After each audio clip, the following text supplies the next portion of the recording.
नमस्कार दोस्तों, आप सभी का स्वागत है एक बार फिर से हमारे चैनल प्राचीन ज्ञान उपाय में। दोस्तों, आप सभी से रिक्वेस्ट है कि यदि आपको वीडियो पसंद आए तो वीडियो को लाइक करके अपने दोस्तों के साथ शेयर जरूर कीजिएगा। आइए वीडियो शुरू करते हैं। दोस्तों, सावन के महीने में यह चीज जरूर खा लेना। पूरे सावन आपके घर में धन की कमी नहीं होगी। भोलेनाथ की कृपा हमेशा आपके ऊपर बरसेगी। साथ साथ सावन के पहले सोमवार में ये 5 गलतियां कभी मत करना। जानें सावन के पहले सोमवार में व्रत उपवास किस प्रकार से रखें। दोस्तों, सावन का महीना बहुत ही शुभ और मंगलकारी माना जाता है।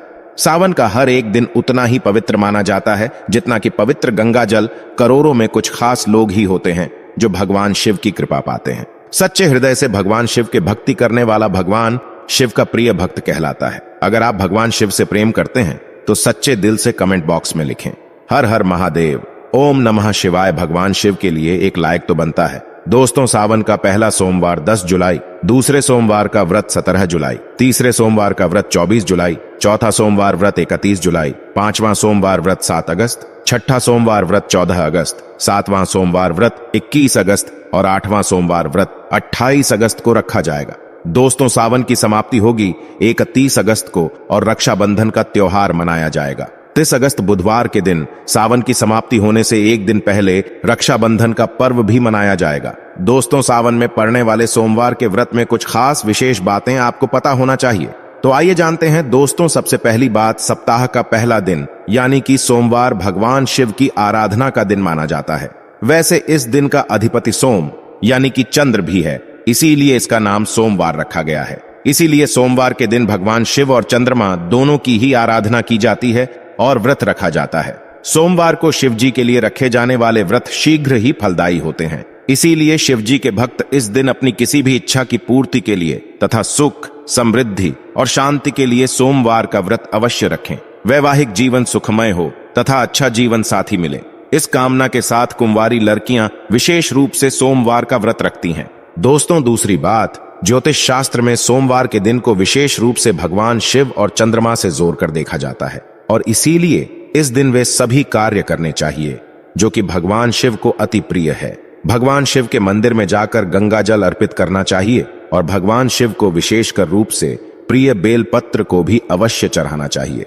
शिव जी को चंदन काले भी लगाना चाहिए और आटे की पंजीरी का भोग भी लगाना चाहिए। रात्रि में चंद्रमा को भी अवश्य देना चाहिए। इससे जीवन में सुख, समृद्धि और धन की प्राप्ति होती है। दोस्तों, तीसरी बात, भगवान शिव को सफेद वस्तुएं अत्यंत ही प्रिय है। इसीलिए सोमवार के दिन सफेद चीजें जैसे कि दूध, दही, सफेद फूल इत्यादि को भी विशेष रूप से भगवान शिव को अर्पित करना चाहिए और शिव जी को सफेद चीजों का ही भोग लगाकर आप भी सफेद वस्तु ही ग्रहण कर सकते हैं। इससे आप पर शिव जी की कृपा अवश्य बरसेगी। इसी के साथ ही सोमवार के दिन सफेद रंग के वस्त्र धारण करना चाहिए, अत्यंत शुभ माना जाता है।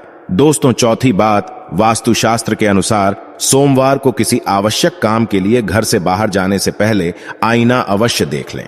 आपके काम बिना किसी रुकावट के ही आश्चर्यजनक पूरे होने लग जाएंगे और आपको यश भी मिलेगा। दोस्तों, ये वह काम है जो हमें सोमवार के दिन अवश्य करने चाहेंगे, लेकिन कुछ काम ऐसे भी हैं जो हमें सोमवार के दिन कभी नहीं करने चाहिए। दोस्तों, पहली बात, सावन सोमवार के दिन काले रंग के कपड़े पहनकर शिव जी के मंदिर में भूल करके भी प्रवेश ना करें। व्रत इत्यादि में भी काले रंग के कपड़े कभी ना पहने। महिलाओं को सोमवार के दिन बाल भी नहीं धोने चाहिए, इससे परिवार पर गहरा असर पड़ता है। सोमवार के व्रत में व्रतधारी को थोड़ा संयम रखना चाहिए, इससे शिव जी क्रोधित हो जाते हैं। सोमवार के व्रत में वृद्धाधारी फलों में नाशपाती का सेवन गलती से भी नहीं करना चाहिए, इस शुभ नहीं माना जाता। और दूसरी बात, सोमवार के दिन मांस का सेवन करना वर्जित माना गया है। इसके विपरीत शिव जी का व्रत रखना चाहेंगे या फिर शुद्ध सात्विक आहार, दूध, दही, फल इत्यादि का सेवन करना चाहेंगे। दोस्तों, तीसरी बात, सोमवार के दिन किसी का भी अपमान ना करे और बुरे दिन आ निकाले। इसे जीवा पर बैठी मां सरस्वती का अपमान होता है और ऐसा बुरा व्यवहार सोमवार के व्रत में तो कतई ना करें, व्रत टूट जाता है। दोस्तों, चौथी बात, शिव जी की पूजा के साथ ही नंदी महाराज की पूजा भी आवश्यक है। दोस्तों, शिव पशु प्रेमी है, इसीलिए सोमवार को 4 पैर वाले पशु का अर्थात गाय माता की विशेषकर रूप से पूजा अर्चना करनी चाहिए। सोमवार के दिन गाय माता को कुछ न कुछ अवश्य खिलाना चाहिए, इससे व्रत पूरा माना जाता है। इसके साथ ही साथ नंदी महाराज बैल का अपमान या फिर उनके साथ गलत व्यवहार बिल्कुल भी ना करें। दोस्तों, पांचवी बात, पूजा करते समय इस बात का ध्यान रखें कि भगवान शिव को केतकी का फूल, कुमकुम, तुलसी के पत्ते, कटे फटे बेल पत्र या फिर खंडित चावल भूल करके भी नहीं चढ़ाएं और संघ से भी जल अर्पित ना करें। तो दोस्तों, सोमवार के दिन इस दिन शिव और चंद्रमा की आराधना करें, व्रत करें, शिव मंदिर में जाएं, साफ मन से दिल में कई बार ओम नमः शिवाय मंत्र का जाप अवश्य से कर लें। भगवान भोलेनाथ आप पर अवश्य प्रसन्न होंगे और आपकी हर मनोकामना पूर्ण करेंगे। इसी के साथ ही दोस्तों, क्या आप ये बात जानते हैं कि सोमवार के व्रत में यह फल, सावन के व्रत में यह फल कतई नहीं खाया जाता। यदि आप गलती से भी इस फल को खा लेते हैं तो जीवन भर भगवान शिव के क्रोध का सामना आपको करना पड़ सकता है। आपका व्रत भंग हो सकता है, यहां तक कि आपके परिवार पर कष्ट भी आ सकते हैं। कम से कम सोमवार के व्रत में तो ऐसे पाप कतई ना करें। दोस्तों, नंबर 1, शास्त्रों में ऐसा कहा गया है कि व्रतधारी को उधार मांगकर फल इत्यादि नहीं खाने चाहिए, इससे इसे पाप लग जाता है और व्रत भी अधूरा रह जाता है। सोमवार का व्रत हो या फिर कोई भी व्रत क्यों ना हो, पड़ोसियों से मांग करके भी व्रत इत्यादि में फल वगैरह नहीं खाने चाहिए। व्रत में उधार मांगकर खाने से व्यक्ति का व्रत झूठा हो जाता है। ईश्वर की शरण में भी आने पर व्यक्ति को झूठ नहीं बोलना चाहिए, कर्ज इत्यादि नहीं लेने चाहिए, चुगली आदि नहीं करनी चाहिए, उधार मांग करके भी नहीं खाना चाहिए। यदि आपको कोई अपनी मर्जी से खाने के लिए व्रत में कुछ भी देता है तो उसे आप खा सकते हैं, लेकिन व्रत में कम से कम उधार मांग करके तो फल इत्यादि नहीं खाना चाहिए, इससे पाप लगता है और व्यक्ति की पवित्रता भी भंग हो जाती है। दोस्तों, नंबर 2, सोमवार का व्रत हो या फिर सावन का व्रत, आपको नाशपाती बिल्कुल नहीं खानी चाहिए। दरअसल इस फल का नाम नाश यानी कि नाश करने वाला होता है, इसीलिए इस फल को व्रत में कभी नहीं खाना चाहिए। व्रत इत्यादि को छोड़कर किसी और दिन आप कभी भी ये फल खा सकते हैं, लेकिन अगर जिस दिन आपका व्रत हो उस दिन आप नाशपाती का सेवन नहीं करना चाहेंगे। भगवान को भी नाशपाती नहीं चढ़ानी चाहिए। दोस्तों, नंबर 3, कुटू या फिर सिंघारे का आटा खाने से भी आपका व्रत टूट सकता है। आपको बता दें कि लंबे समय से रखा हुआ आटा आपका व्रत भंग कर सकता है। दरअसल पुराने आटे में घुन इत्यादि कीड़े वगैरह पड़ जाते हैं जो ठीक तरह से दिखाई भी नहीं देते हैं। ऐसा आटा खाने पर दरअसल आप मांस का सेवन करते हैं और व्रत में कीड़े खाना घोर पाप के बराबर माना गया है और आपका व्रत भी भंग हो जाता है। व्रत में ताजी आटा खाना चाहिए। लंबे समय से रखे हुए आटे में कीड़े वगैरह पड़ जाते हैं, ऐसा कभी भी ना करें। व्रत हमेशा शुद्धता में ही रखना चाहेंगे।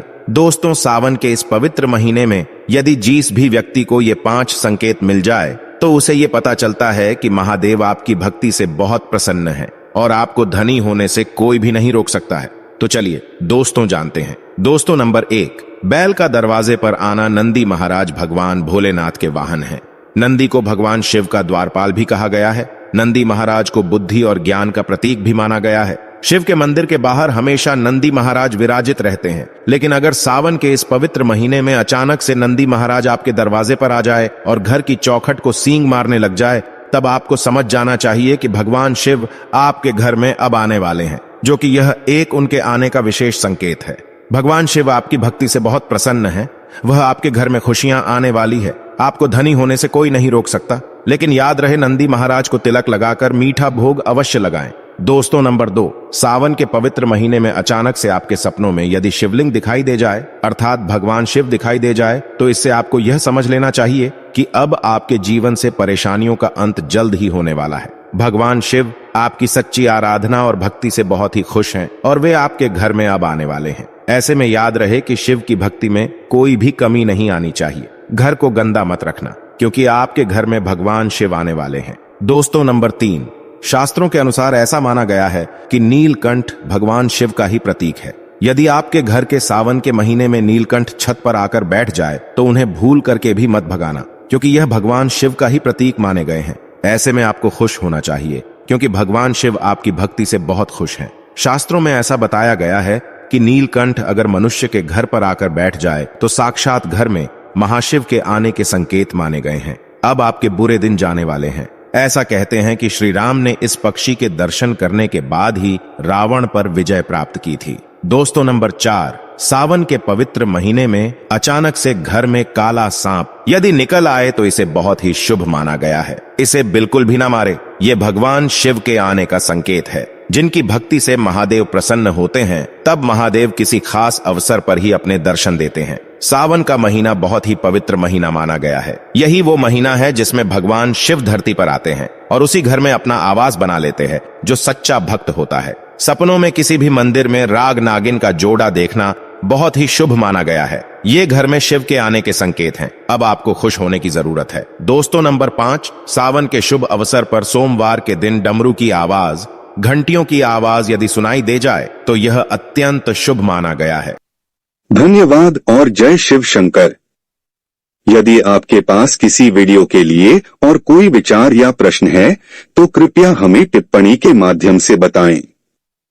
हम आपके सुझाव और प्रतिक्रिया की प्रतीक्षा करते हैं। दोस्त, आप वीडियो के अंत तक आ ही गए हैं तो आपसे रिक्वेस्ट है, चैनल पर पहली बार आए हैं तो चैनल को सब्सक्राइब करके बेल आइकन को ऑन कर ले और वीडियो पसंद आया हो तो अपने दोस्तों को शेयर कर दे ताकि उनको भी फायदा हो सके। धन्यवाद।